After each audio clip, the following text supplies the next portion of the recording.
Halo teman-teman, Assalamualaikum warahmatullahi wabarakatuh. Kembali lagi bertemu dengan saya, Dodi Muhadimi Saputra. Pada kesempatan kali ini, saya akan membawakan materi tentang pelayanan publik sebagai tugas pelatihan dasar CPNS dari Kabupaten Malinau. Apa sih pengertian pelayanan publik?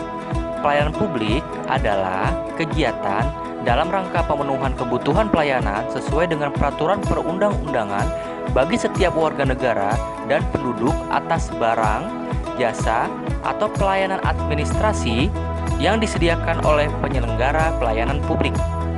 Mengapa sih aparatur pemerintah harus memberikan pelayanan publik bagi seluruh warga negara?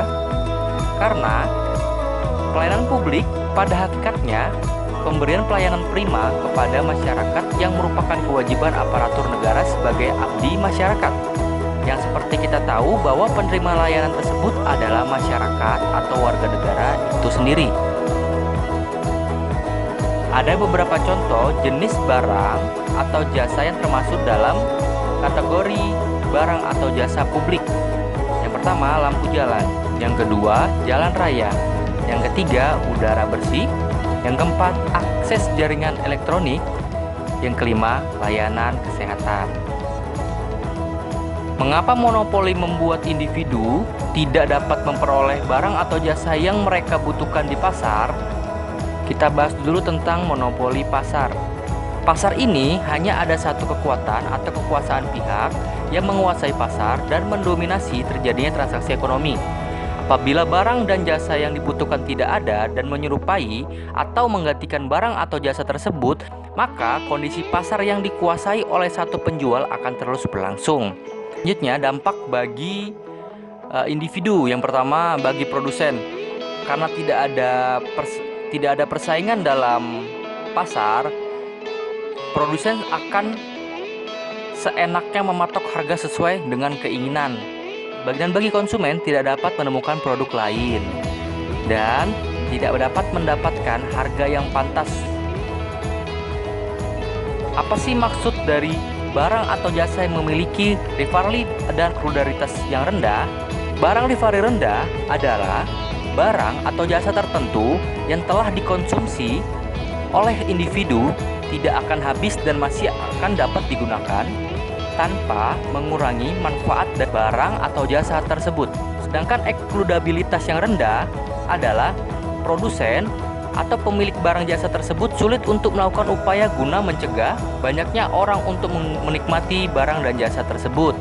Dengan kata lain, dapat disimpulkan barang atau jasa yang dikonsumsi baik rivalry maupun eksklusivitas ini yaitu adalah barang yang dapat dikonsumsi bersama-sama atau barang publik. Selanjutnya adalah pengertian dari konsumsi. Konsumsi adalah barang atau jasa yang dapat dikonsumsi atau digunakan. Barang konsumsi terbagi menjadi dua. Yang pertama, barang konsumsi yang dapat dinikmati bersama-sama atau disebut juga barang publik.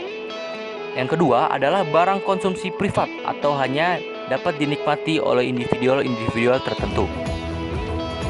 Selanjutnya adalah perkembangan pelayanan publik. Pelayanan publik yang pertama itu adalah pelayanan publik OPA atau yang disebut All Public Administration. Artinya, semua barang atau jasa publik yang dibutuhkan oleh masyarakat akan diadakan atau diselenggarakan oleh negara. Selanjutnya, paradigma perkembangan pelayanan publik ini berubah menjadi NPM, New Public Management. Pada masa ini, para manajer pelayanan publik dan penyedia pelayanan publik diprogram untuk menjalankan pelayanan yang berorientasi pada keuntungan. Seperti pelayanan jasa yang dulu masih tinggi keberpihakannya kepada masyarakat yang cenderung gratis berubah menjadi pelayanan yang untuk mendapatkannya harus mengeluarkan sejumlah biaya yang cukup mahal.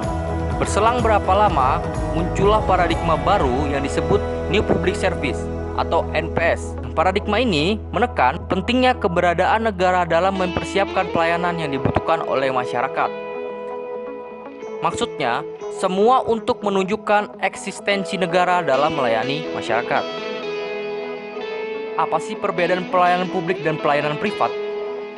Pelayanan publik adalah segala bentuk pelayanan yang dilaksanakan oleh instansi pemerintah di pusat, di daerah, dan di lingkungan badan usaha milik negara atau badan usaha milik daerah dalam bentuk barang atau jasa, baik dalam rangka upaya pemenuhan kebutuhan masyarakat.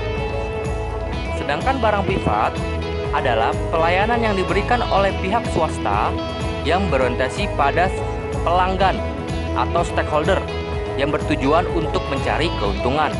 Bagaimana pendapat saya sebagai seorang ASN tentang wajib berkontribusi dalam pelayanan publik? Menurut pendapat saya, seorang ASN memang wajib untuk ikut berkontribusi dalam pemberian pelayanan publik. Karena salah satu kewajiban ASN yaitu menjadi pelayan publik atau pelayan masyarakat. Apa sih perbedaan tentang etika dan etiket? Dalam etika, melihat manusia dari segi dalam atau yang disebut juga moral. Sedangkan etiket menyangkut cara suatu perbuatan harus dilakukan manusia. Etiket hanya memandang manusia dari segi lahiriah saja. Contohnya seperti ekspresi wajah, penampilan, cara mendengarkan, maupun cara berbicara. Dasar-dasar etiket dalam pemberian pelayanan publik.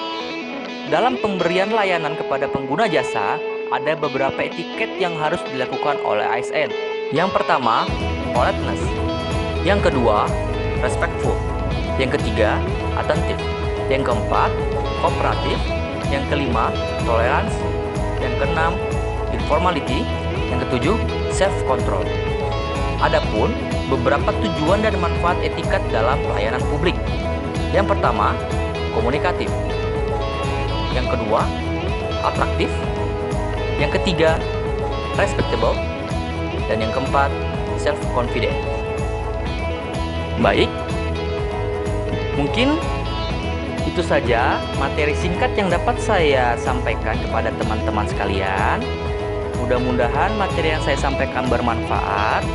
Kurang dan lebihnya saya mohon maaf. Wassalamualaikum warahmatullahi wabarakatuh.